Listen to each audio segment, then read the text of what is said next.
Praise the lord. ఈరోజు దేవుని వాగ్దానము, పడమటికి తూర్పు ఎంత దూరమో ఆయన మన అతిక్రమములను మనకు అంత దూరపరిచి ఉన్నాడు. కీర్తనల గ్రంథము 103వ అధ్యాయము 12వ వచనము.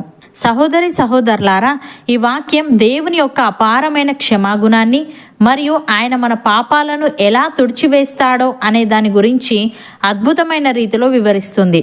మనం చేసిన తప్పులను బట్టి మనం తరచూ అపరాధ భావంతో కృంగిపోతూ ఉంటాం. కానీ దేవుడు మనల్ని క్షమించినప్పుడు ఆయన మన పాపాన్ని మన నుండి ఎంత దూరం చేస్తాడో ఈ వచనం ద్వారా భక్తుడైన దావీదు వివరిస్తున్నాడు. ఇక్కడ పడమటికి తూర్పు ఎంత దూరమో అని అనడంలో ఒక అద్భుతమైన అర్థం దాగి ఉంది.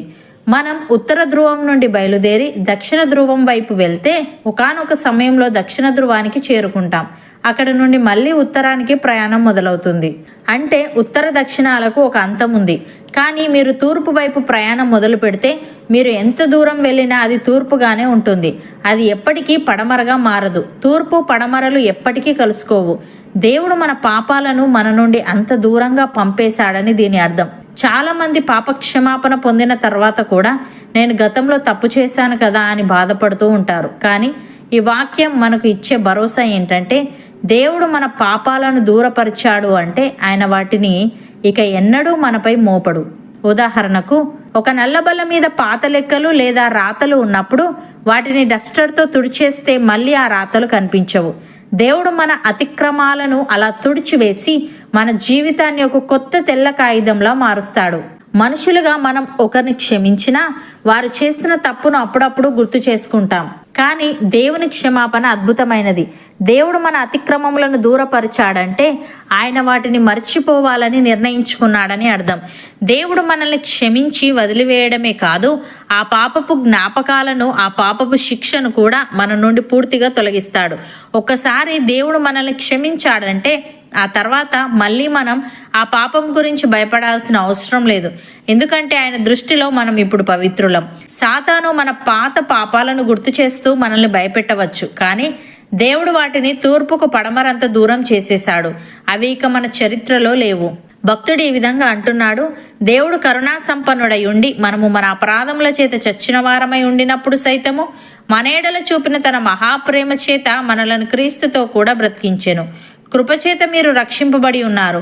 క్రీస్తు యేసునందు ఆయన మనకు చేసిన ఉపకారము ద్వారా అత్యధికమైన తన కృపా మహదైశ్వర్యమును రాబో యుగములలో కనుపరచు నిమిత్తము క్రీస్తు యేసునందు మనలను ఆయనతో కూడా లేపి పరలోకమందు ఆయనతో కూడా కూర్చుండబెట్టెను. మీరు విశ్వాసము ద్వారా కృపచేతనే రక్షింపబడి ఉన్నారు. ఇది మీ వలన కలిగినది కాదు, దేవుని వరమే. అది క్రియల వలన కలిగినది కాదు గనుక ఎవడునూ అతిశయపడ వీలు లేదు. మరియు వాటి యందు మనము నడుచుకొనవలనని దేవుడు ముందుగా సిద్ధపరిచిన సత్క్రియలు చేయుటకై మనము క్రీస్తు యేసునందు సృష్టింపబడిన వారమై ఆయన చేసిన పని అయి ఉన్నాము అని. సహోదరి సహోదరులారా, మేము ఆయన వలన విని మీకు ప్రకటించు వర్తమానమేమనగా, దేవుడు వెలుగై ఉన్నాడు, ఆయన యందు చీకటి ఎంత మాత్రమునూ లేదు. ఆయనతో కూడా సహవాసము గలవారమని చెప్పుకొని చీకటిలో నడిచినేడల మనం అబద్ధమాడుచు సత్యమును జరిగింపకుందుము. అయితే ఆయన వెలుగులోనున్న ప్రకారము మనమును వెలుగులో నడిచినేడల మనము అన్యోన్య సహవాసము గలవారమై ఉందుము. అప్పుడు ఆయన కుమారుడైన యేసు రక్తము ప్రతి పాపము నుండి మనలను పవిత్రులనుగా చేయును. మనము పాపము లేని వారమని చెప్పుకొని నేడల మనలను మనమే మోసపుచ్చుకుందుము, మరియు మనలో సత్యముండదు. మన పాపములను మనము ఒప్పుకొని నేడల ఆయన నమ్మదగిన వాడును నీతిమంతుడును గనుక ఆయన మన పాపములను క్షమించి సమస్త దుర్నీతి నుండి మనలను పవిత్రులనుగా చేయును. మనము పాపము చేయలేదని చెప్పుకొని నేడల ఆయనను అబద్ధికునిగా చేయువారమగుదుము, మరియు ఆయన వాక్యము మనలో ఉండదు. అవును అన్నవారు నాతో పాటు ప్రార్థనలో ఏకీభవించండి. పడమటికి తూర్పు ఎంత దూరమో నీవు మా అతిక్రమములను మాకు అంత దూరపరిచి ఉన్నావని మనుషులుగా మేము ఒకరిని క్షమించినా వారు చేసిన తప్పును అప్పుడప్పుడు గుర్తు చేసుకుంటాం. కానీ నీవు మా అతిక్రమములను దూరపరిచావంటే వాటిని మర్చిపోవాలని నిర్ణయించుకున్నావని, నీవు మమ్మల్ని క్షమించి వదిలివేయడమే కాదు, ఆ పాపపు జ్ఞాపకాలను, ఆ పాపపు శిక్షను కూడా మా నుండి పూర్తిగా తొలగిస్తావని సెలవిచ్చావు.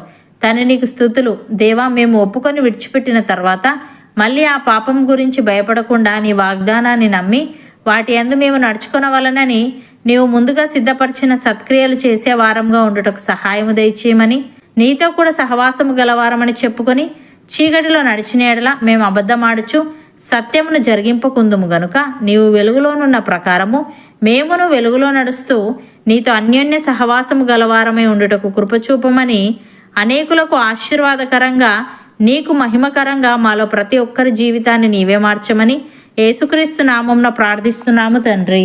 ఆమెన్.